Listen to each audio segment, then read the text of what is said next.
here we are. This is the section, this is the central keystone, not only to classic leadership, but all kinds of planning.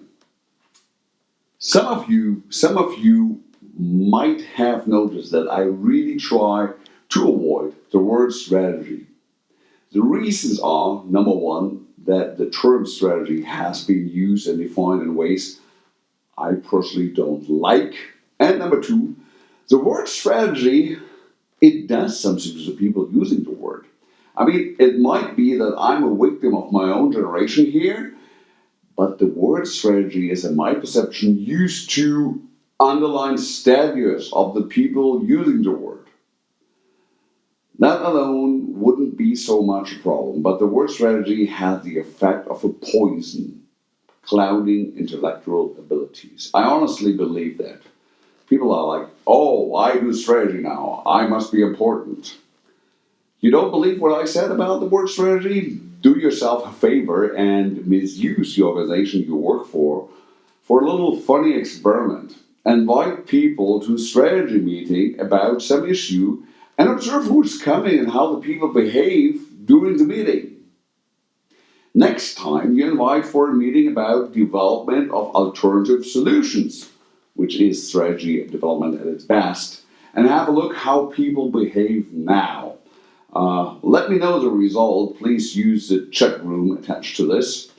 So, instead of saying we have to develop a strategy how to turn intention to achievement, I prefer to say we have to describe alternative ways to get there. That is a nice, calm, and smooth way to describe what we have to do. Now, let us talk about alternative ways to reach intention. There's always more than one way of doing things, regardless to the fact if we describe the alternative or not. It is out there, and just because we did not think about it does not mean the additional alternative doesn't exist. The set of solutions is there, regardless if it is described or not.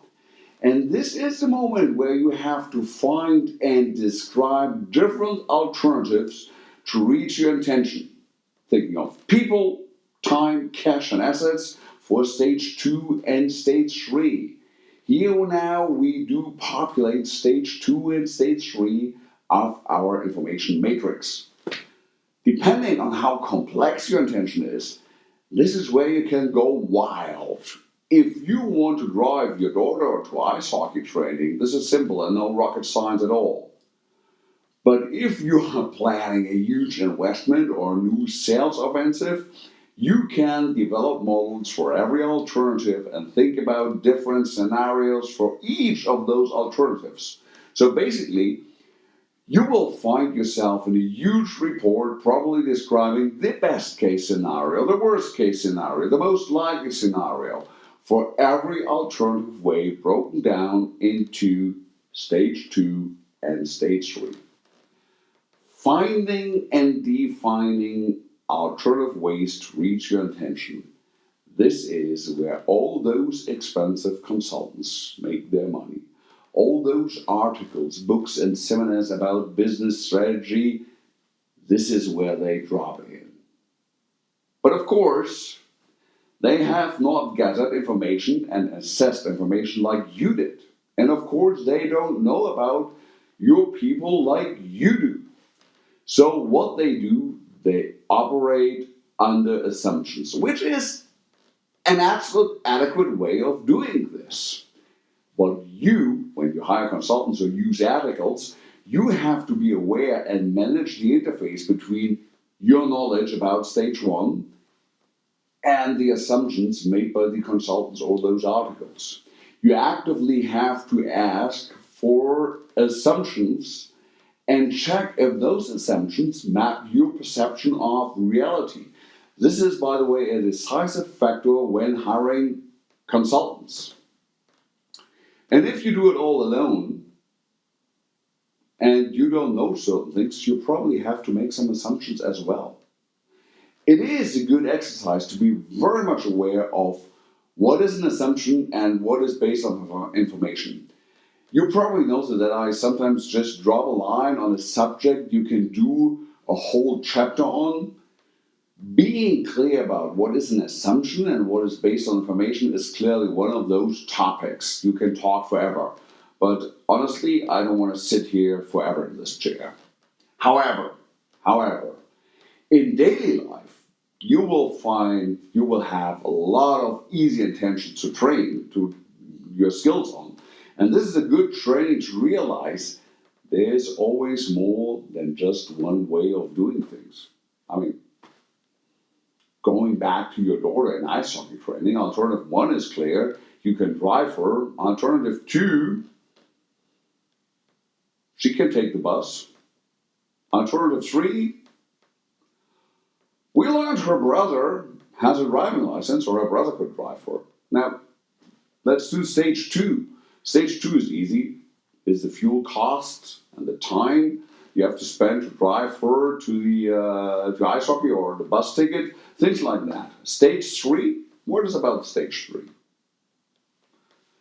Well, she is at training, and you probably have to find a way to get her back home.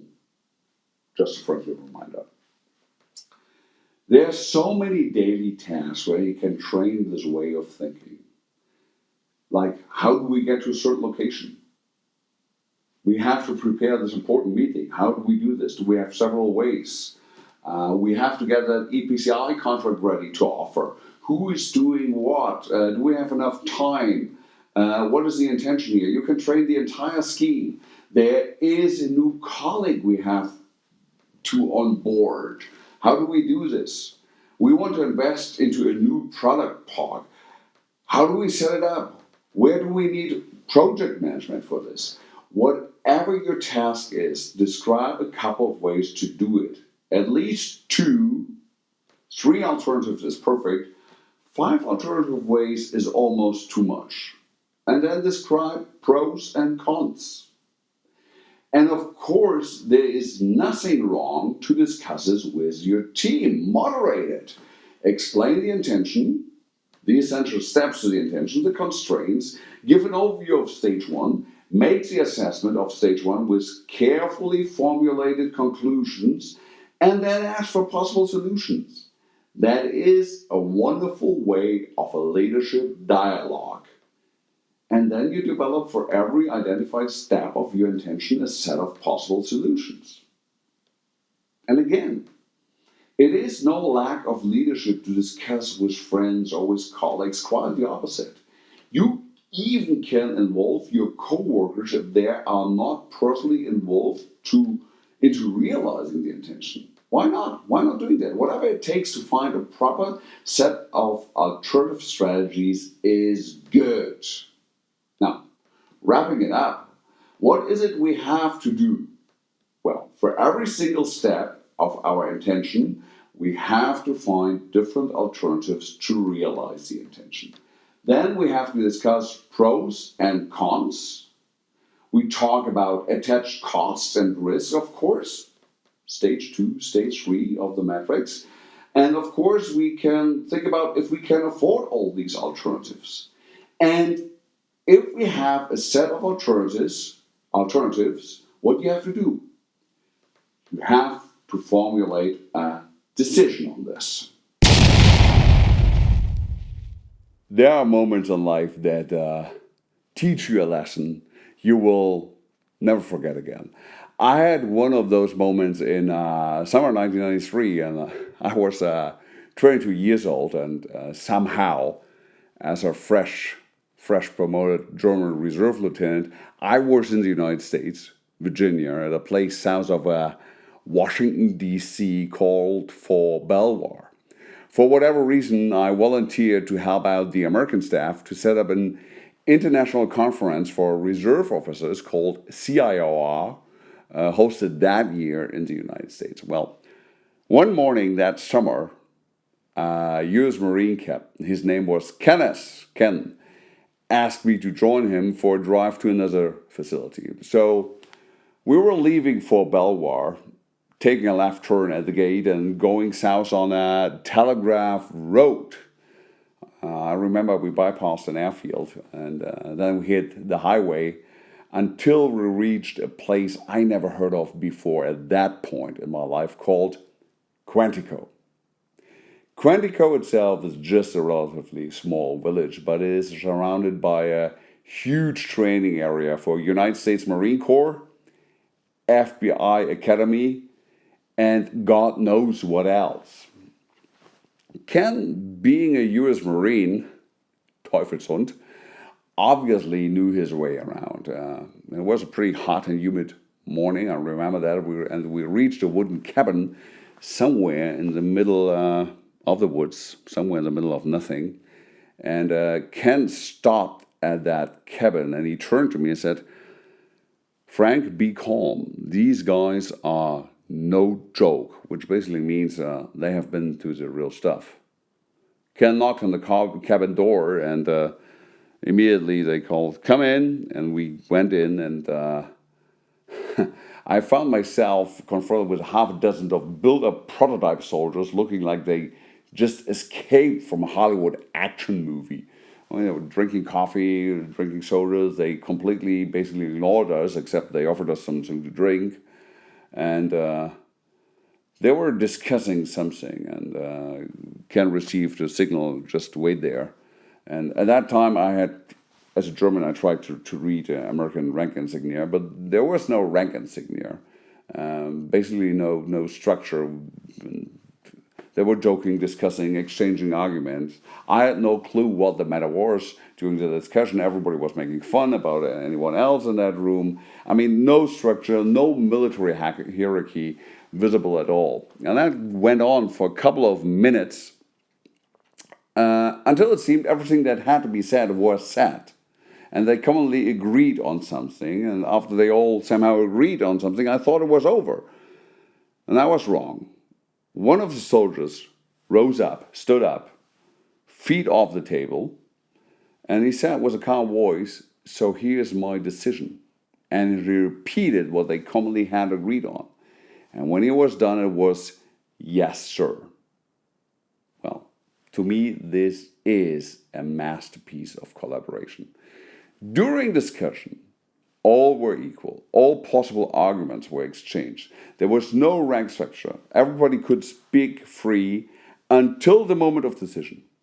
And that officer, he was not stealing the common decision. He was doing his job and taking responsibility. He took responsibility for the common decision. Everybody in that cabin knew one fundamental truth. You cannot divide responsibility. One has to decide. And so it happened. And fact is that responsibility cannot divide it also in the civilian world. Every company has a legal representative who is taken responsible for the actions of that business company. And that was a working style I picked up that summer. When the decision was made, no matter if you agreed to that decision or not, all worked on that decision to help to put it through. I mean, that is my definition of professionalism ever since. When it is time to discuss, please put all your arguments, your ideas, and your concerns on the table. When it is time to act, you act. And you also act if it is not the plan you would have chosen. And something else I learned. A decision you make should never come out of the blue. A decision is always based on facts, on assumptions, and on intuition, yes. And intuition is a very important driver for decision makings. But make it clear, document it. I mean, one of the biggest mistakes, and we discussed it there, in making decisions is that the designers have the need to minimize uncertainties. Therefore, they always try to get better fact foundation. Well, but the truth is you will never have a perfect picture on reality. You always will have to live with uncertainty, and you have to decide accepting uncertainty. Unfortunately, some managers in civilian life hesitate to decide in uncertainty or are afraid of wrong decisions. Well, here's a line I learned at Quantico, and I want to share it to you. No decision is also a decision. And as much as it is true that every decision changes reality, also no decision changes reality. The opportunity cost of no decisions can be as high as a wrong decision. Now, let's leave Quantico. Go back to our world here. In order to decide, you go through the alternatives for every intention, you choose one and explain what assumptions and what kind of intuition made you choosing that alternative. And by doing that, you document the basis of your decision. And of course, if the basis of the decision changes, you can alter the decision. And that is no inconsistency. If you receive new information, it makes sense to change a decision. That is not a problem, and it's no weakness at all. The work, the effort already done on a wrong decision, that's sunk costs. And as a rule of business, sunk costs are irrelevant. Make the decision what is best at this point in time. Forget about the past. And the idea of sunk cost is not always popular. I know that. But this is me. I like to explain why I changed direction. And the pattern is always the same. Explain which conditions have changed. So therefore, I changed direction. And we don't drop any tears on effort already spent. Now that you made your decision, you have to formulate your decision, preferably in one sentence. One sentence that describes your decision. This sentence is called a resolution. And this resolution is your compass for everything that is going to come. That resolution tells who is doing what. This can be a list to describe the steps of the intention with the following resources within a defined time frame, within a certain geographical space, in order to achieve the intention. Name the intention. And there you have your resolution. The resolution is the final result of all the thinking you have done before. One sentence. That sentence is made for you. It is the basis for everything to come. Well, going back to the example where you were the vendor manager, your resolution to yourself could be, I will inform by a letter the vendor about our tolerance on late delivery and set up a meeting with a vendor to explain the importance of in-time delivery to us, and I will establish a pre-warning system for late delivery. I will not use any special resources for that. The letter will be written and sent within 24 hours. The meeting must be within the next 10 working days, and the pre-warning system should be installed in the next 15 working days. The letter and the meeting, of course, will be done here in our offices. The pre-warning system central obviously have to be with the vendor, while the information has to come to our offices for sure. And I do this to ensure in-time delivery with that vendor. I mean, I have seen managers wrapping up decisions in a scheme like that. Not always all points are relevant, but it is a pleasure to see somebody doing this in a calm and professional way in a meeting room. And it is, quite frankly, it is impressive. And everybody is impressed, lack of a better word. It is a positive experience when somebody is capable of summarizing things in a clear structure. It really increases the fun of the daily doing. It is fun to work with professionals, and it's even more fun to work with professionals if you belong to that club. And the next person you will meet who can impress with that ability, that one will be you yourself.